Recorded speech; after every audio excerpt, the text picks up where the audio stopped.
Ha decaído el estado de alarma, pero seguimos en tiempo de pandemia. Hoy queremos analizar también desde el punto de vista psicológico, como cada semana abrimos un ratito a las emociones y a las perspectivas diferentes, cómo afrontar momentos como el teletrabajo, cómo afrontar después de más de un año lo que está sucediendo. Lo vamos a hacer con la ayuda, como siempre, de José Miguel Sánchez. José Miguel, muy buenas tardes. ¿Qué tal, Raquel? Buenas tardes, encantado de nuevo.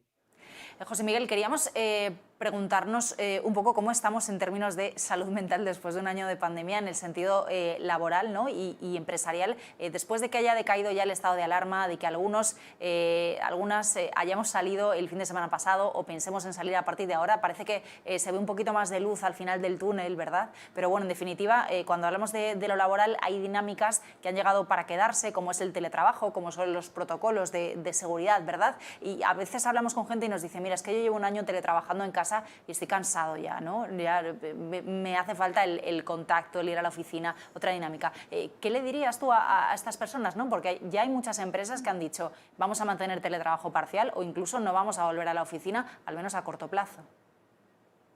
Pues mira, empezando por tu primera pregunta, ¿cómo es el estado mental de las personas o de los trabajadores después de todo este año y pico?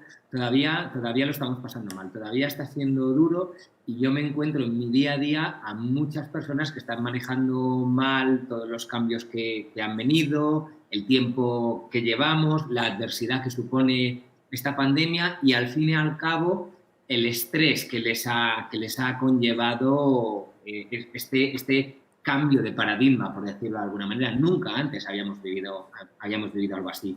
Por lo tanto, el estado mental yo diría que todavía se resiente. De hecho, hay un dato y es que han subido la ingesta o la toma de ansiolíticos, incluso de antidepresivos, de benzodiazepinas en general.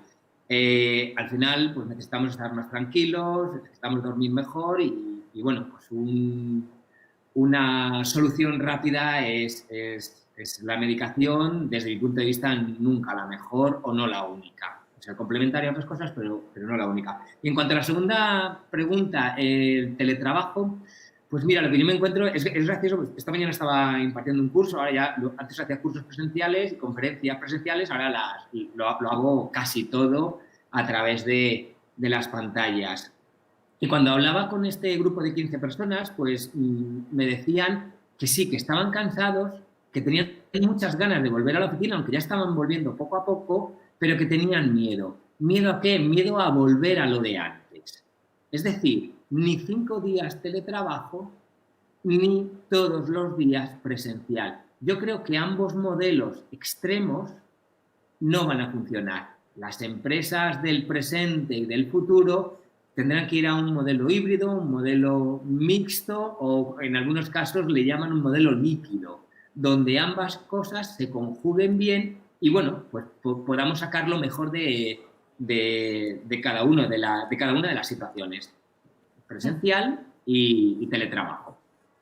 En este punto, ¿no?, en el que estamos, después del aprendizaje y la adaptación que han tenido que hacer las empresas, ¿no?, y también las plantillas para este contexto, ¿qué aprendizajes crees que hemos sacado, ¿no?, un año después? ¿Cuáles son los pros y contras de ese teletrabajo en este momento? Al principio, por ejemplo, se hablaba mucho de la conciliación, ¿no? Había mucha gente que decía, estoy haciendo muchísimas horas porque no llego a desconectar, mi jefe tampoco desconecta, no sé, ¿cuál sería la reflexión de pros y contras o de ventajas e inconvenientes un año después? Pues mira, contras se me ocurren varios. Lo primero, hemos perdido un tipo de comunicación que en las empresas era muy beneficioso, que es la comunicación informal. Ahora con el teletrabajo tú te comunicas con la gente de tu departamento, con tus compañeros más cercanos, con personas con las que tienes un proyecto en común, pero difícilmente te vas a comunicar con el resto de empleados de la empresa. Mientras que antes en esta comunicación informal o bajabas a la cantina, a la cafetería o ibas al coffee corner que le llaman muchos y te encontrabas a personas de otros departamentos y charlabas un rato. Esta comunicación informal se ha perdido. Esa es una de las contras. Dos, cuando teletrabajas 5 días a la semana, el sentimiento de pertenencia es más difícil mantenerlo. Con lo cual, así, al final eres parte de una empresa, pero esa pertenencia que tú sentías antes cada vez es menor. cada vez es menor, no lo sientes, sientes como que estás solo y aislado. Otra es, bueno, pues el hablar al final a una cámara, estar delante de una pantalla, tiene varias cosas. Recientemente la Universidad de Stanford hizo un estudio y vio varias cosas, varios costes, cosas negativas asociadas a las reuniones online. Una de ellas era el sentimiento de que estabas siempre delante de un espejo. Tú normalmente no llevas un espejo todo el día delante de ti. Cuando estás en una reunión, estás mirándote todo el rato y viendo que estás despeinado, que los ojos los tienes un poco con más ojeras, etcétera, etcétera. Segundo, la comunicación no verbal no la estás registrando y tu cerebro necesita esa parte tan importante de la comunicación. Entonces, bueno, pues esa necesidad, bueno, pues el cerebro hace que la sustituya de otra manera y gaste más energía. En tercer lugar, la poca movilidad hace que seamos menos creativos en este tipo de reuniones. Y hay una cuarta cosa que tiene que ver, bueno, estaba hablando de la creatividad, hay una cuarta cosa que nos afecta mucho, que es la sensación de que nos están mirando todo el rato. Tú normalmente no miras fijamente a alguien durante más de 3, 4, 5 segundos. Sin embargo, aquí en la cámara sientes que hay 10, 12 personas que te están mirando todo el rato. Todo esto son los contras.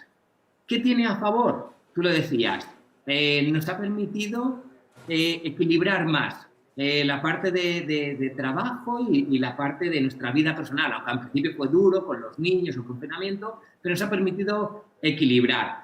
Hemos aprendido, sobre todo muchos líderes han aprendido a trabajar con objetivos, no tanto con presencia, sino con objetivos. Otra cosa que tiene bueno, los líderes han empezado a darse cuenta de que es importante trabajar la parte psicológica de sus colaboradores. Esta pandemia ha influido mucho ahí. Entonces, bueno, cada vez hay más líderes que trabajan ahí.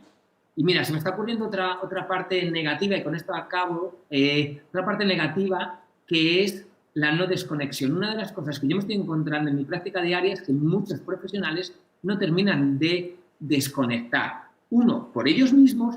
Dos, porque algunos de sus clientes o sus jefes entienden que como están teletrabajando, a las 9 de la noche, a las 10 de la noche, les pueden mandar un WhatsApp, les pueden mandar un mensaje, un mail o incluso hacerles una llamada. Ese derecho a la desconexión se ha perdido un poco. Una última cuestión, un poco relacionada con lo que hemos estado hablando, pero también del momento que vivimos, como te decía al principio, se ha iniciado, por así decirlo, esa desescalada en cuanto a las restricciones que tenemos. Hemos visto imágenes bueno, que nos han preocupado. Por un lado, esa alegría, ¿no?, por poder hacer más cosas que antes no podíamos hacer, a lo mejor por poder ver a familiares que hace meses no veíamos, pero por otro lado, bueno, pues también las imágenes, ¿no?, en las calles o ciertos movimientos que nos preocupan, ¿no?, en el punto en el que estamos de lucha contra la pandemia. ¿Cómo afrontamos este momento, ¿no?, en el que estamos un poco ahí entre el sentido de la responsabilidad y las ganas que tenemos de encontrarnos? Mira, recuerdo en nuestra primera entrevista que tú me preguntabas por las diferentes fases por las que estábamos pasando en la pandemia, y yo te hablaba que al final había dos fases en todo cambio que eran importantes: entusiasmo y confianza.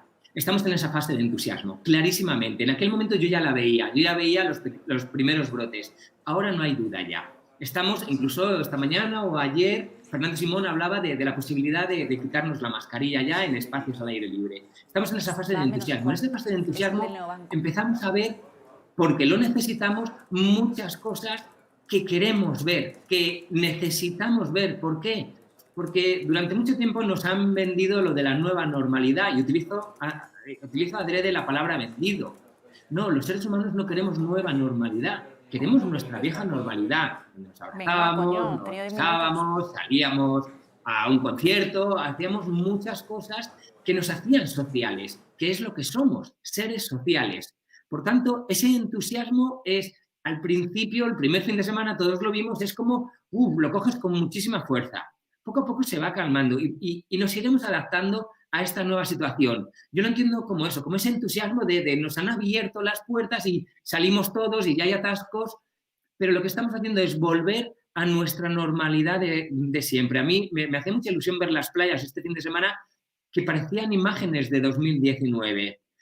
Eso es lo que queremos. Para eso la vacunación es clave, para eso el seguir siendo responsables es clave. pero el ser humano necesita volver a ser humano y ser humano implica ser social. Por tanto, yo te hablaría de que estamos en esa fase de entusiasmo, entusiasmo que a veces los jóvenes, todos nos acordamos cuando éramos jóvenes y, bueno, nos gustaba salir en el fin de semana y entonces esa necesidad está ahí, la hemos visto muy, muy claramente, ese entusiasmo, iremos a la confianza y dentro de la confianza hay responsabilidad y hay una capacidad de adaptación a la nueva situación. Y la nueva situación, por suerte para todos, es muy conocida porque es nuestra vieja normalidad que tanto nos gusta. José Miguel Sánchez, muchísimas gracias, como siempre, por acompañarme estos ratitos. Vamos a ver qué tal se nos da esta fase de euforia, como estábamos hablando, y vamos a ver finalmente si podemos ir haciéndolo bien, paso a paso. Gracias. Seguro que sí. Muchísimas gracias, Raquel.